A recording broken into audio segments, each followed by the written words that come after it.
Hello, good afternoon. Michael Wynn, Chief Digital Officer of Digital Ops, a division of RB Oppenheim Associates. Welcome to the Digital Marketing Podcast and video series where we talk about digital marketing strategies and tactics to help grow your business. Today I want to talk about the announcement that was made last week, a week ago today as a matter of fact, of Google's third-party cookie-pocalypse, as it's being coined. What this means is Google's announcement to say that they would no longer support third-party cookies on their browser platform in a phased-out approach over the next 2 years. This really is not a huge surprise when we go back and look at the announcement they made back in May of 2019, where they talked about the recognition that, when some of the other browsers like Safari and Mozilla announced that they were just going to flat out block cookies completely, they disagree with it, with that approach. Of course, they disagree with that approach because Safari and Mozilla do not have a multi-billion-dollar ad platform attached to their product like Google does.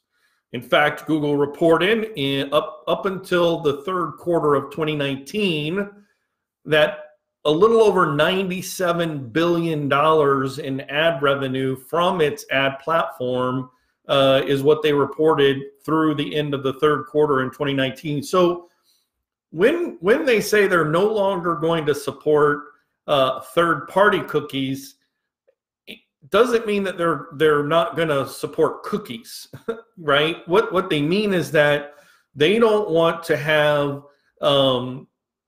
nefarious characters who are compromising the privacy of users on their browser. So first part, what's the difference between first-party cookies and third-party? So I mean, essentially, a first-party cookie means on this site, I want you to track things related to how things work on this site, or quote, same site, if you will. And you and I are familiar, if you have a Chrome browser and you have your password set to remember those things, that would be a first-party cookie that says, okay, when I do this thing on this website, remember it, because that cookie tracking device has been authorized to do so.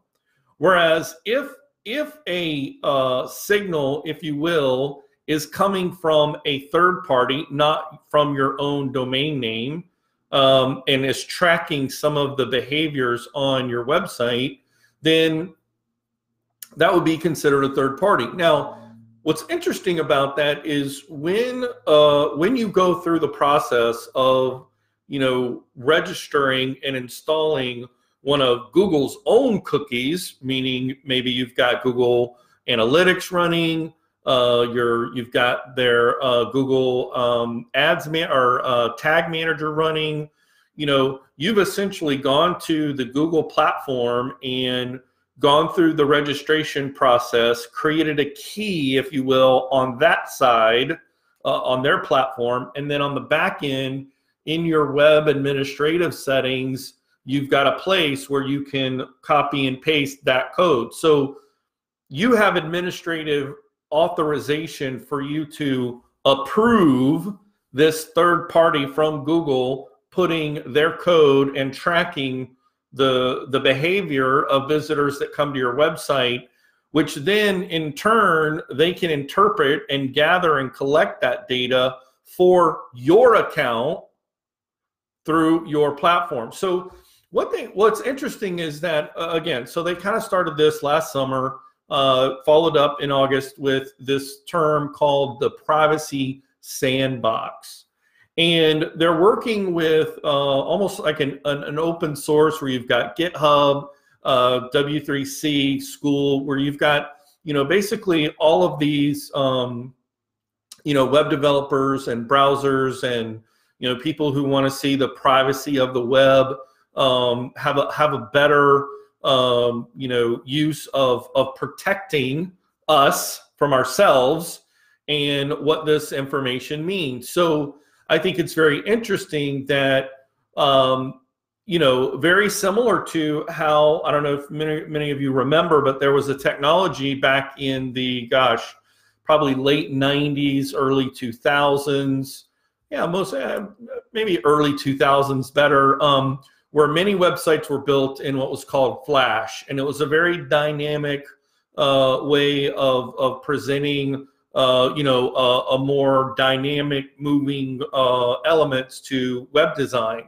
And I mean, it was everywhere. Everyone was using Flash, but the technology itself was extremely vulnerable to hacking, for lack of a better word. And as a result, you know, Chrome was like, guys, we're not going to be able to support Flash. And so, you know, it took a number of years, but I don't know that, you know, and having done web design the last decade, probably in the last 6 years, I really haven't seen many sites that I'm rebuilding for clients that still have Flash. So there's already been that iteration. So Google has demonstrated a way to change how things are done on the internet, you know, without just completely, you know, crippling or you know, getting everybody all up in arms. But this is different. This is really different because I think that, you know, one of the things that's most important here is for digital marketing, you know, for your business, you probably are using some type of retargeting on your website. So if you're a retailer, whether you sell t-shirts or baked goods or real estate, you've probably got, and if you're running retargeting ads from a third-party platform like AdRoll or, you know, some other platform that handles your retargeting, that process is going to be impacted.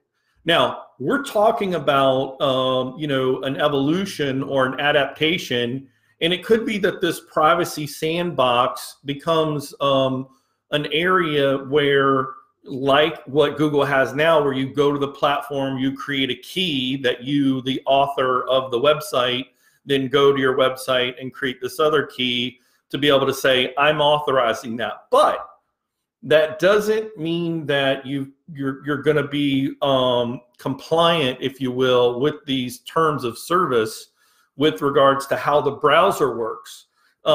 We're already seeing some evidence of browser privacy when it comes to what GDPR, which is the, you know, global data protection initiative that really was launched and approved in the UK back in 2018, where you began to see more and more use of that little, you know, bar at the bottom of the website that says this site uses cookies and we gather this information, you know, for the benefit of our website visitors. You know, to visit our privacy and cookie policy, click here, and then you have to click the OK button to acknowledge. So again, that was something that was introduced for, you know, in the UK. In America, we haven't adopted a privacy measure like that, but I wouldn't be surprised if we don't see something like that, because there's obviously a huge push towards greater privacy, and rightfully so. Like, we don't want people watching and knowing what we're doing without our permission. If I give you my permission, that's a whole new ball game. Like, you know, and I think the reason why they're not going to just block it completely is because our society, we have grown and become so dependent upon and really desire a personalized experience for everything.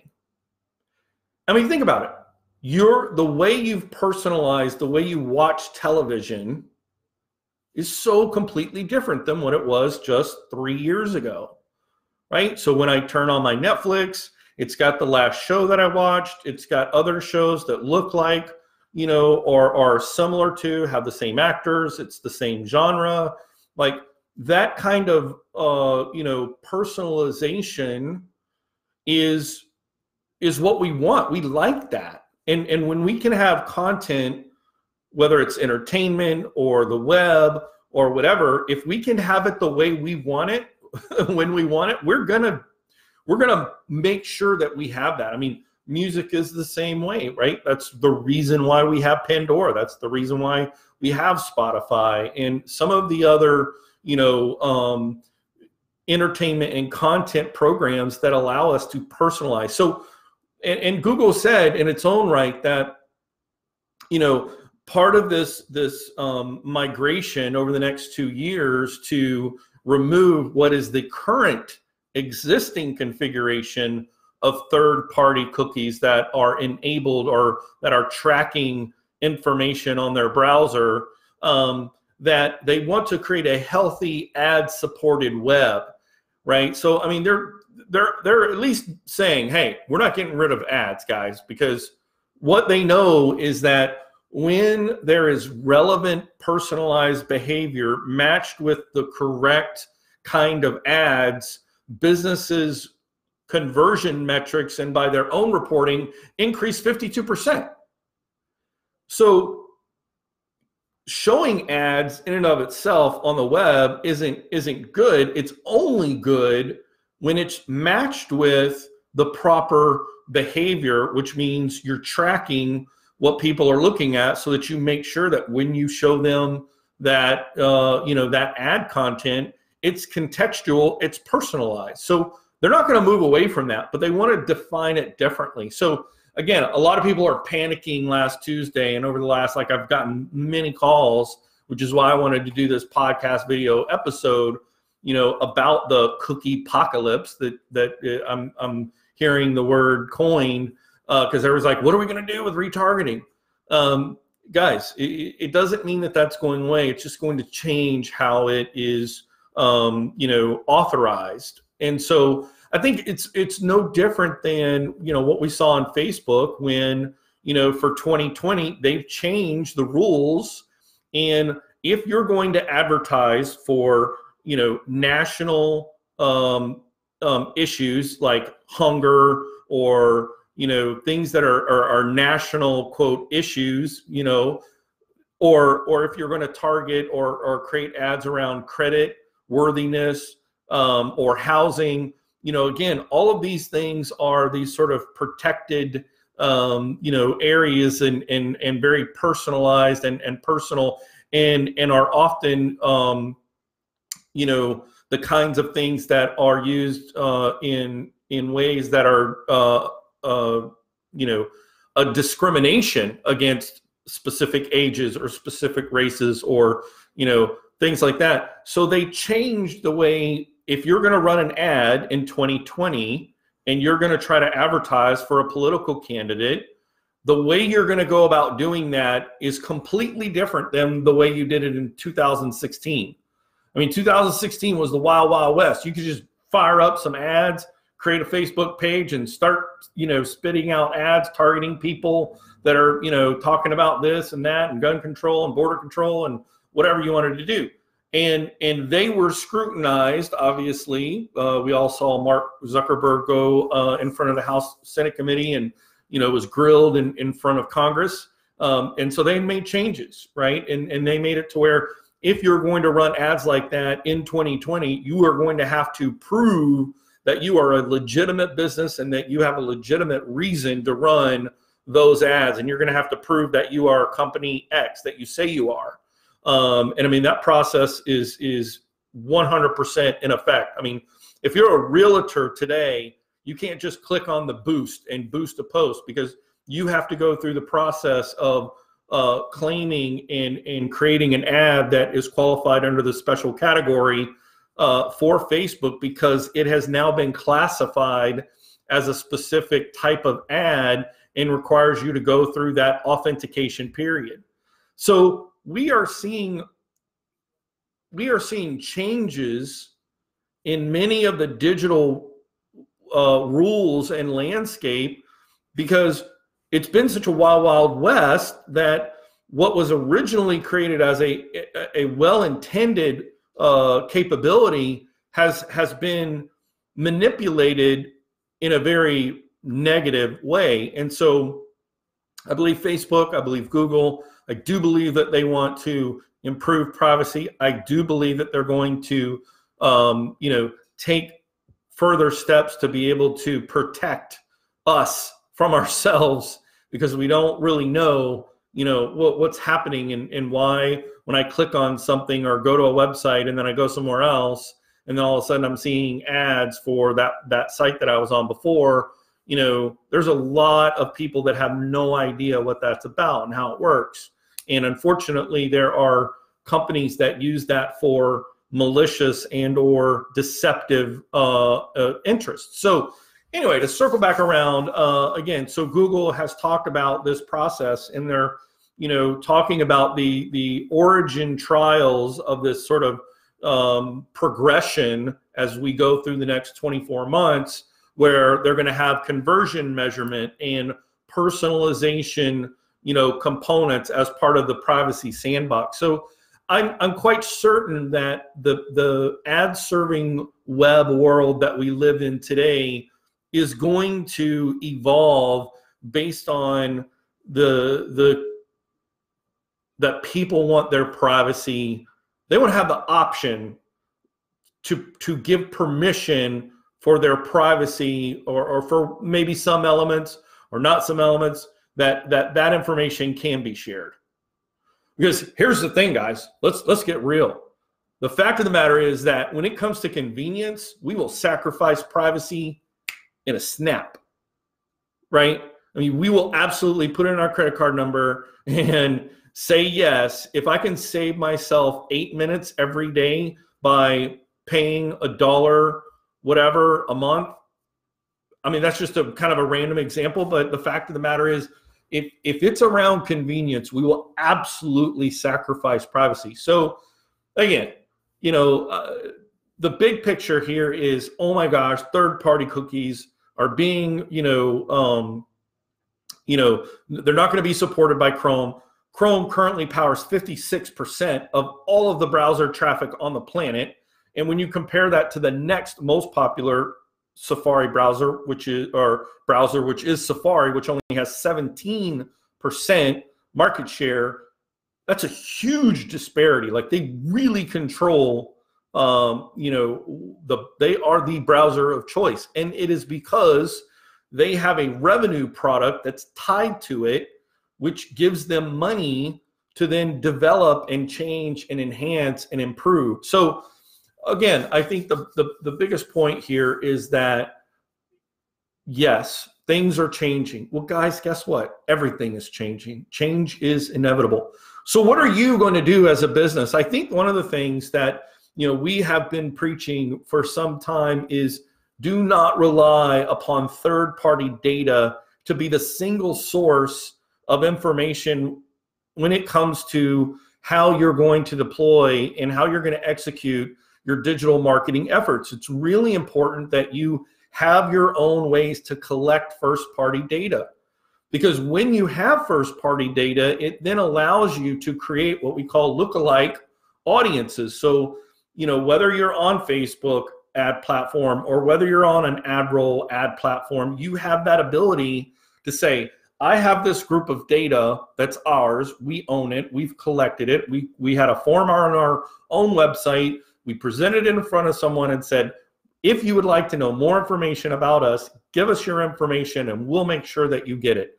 Whether it's your phone number for our text messaging platform, our VIP club, or whether it's our email marketing with exclusive content through our e-blast or e-newsletters, where you're collecting this first-party data so that you can have a data set that says, okay, these are the people who we know who have either done business with us in the past or who have given us permission to contact us in the future. And so if you're looking for a way between now and the next 24 months, what can we do to be better prepared in the event that the way that we're doing things now, how can we better be prepared for a change? And that simply boils down to look to ways to collect your own first-party data information across the board. What can you do? And I think you can start with just a couple of those items, like collecting that information, whether it's your text messaging platform contact data or your email marketing contact data as well.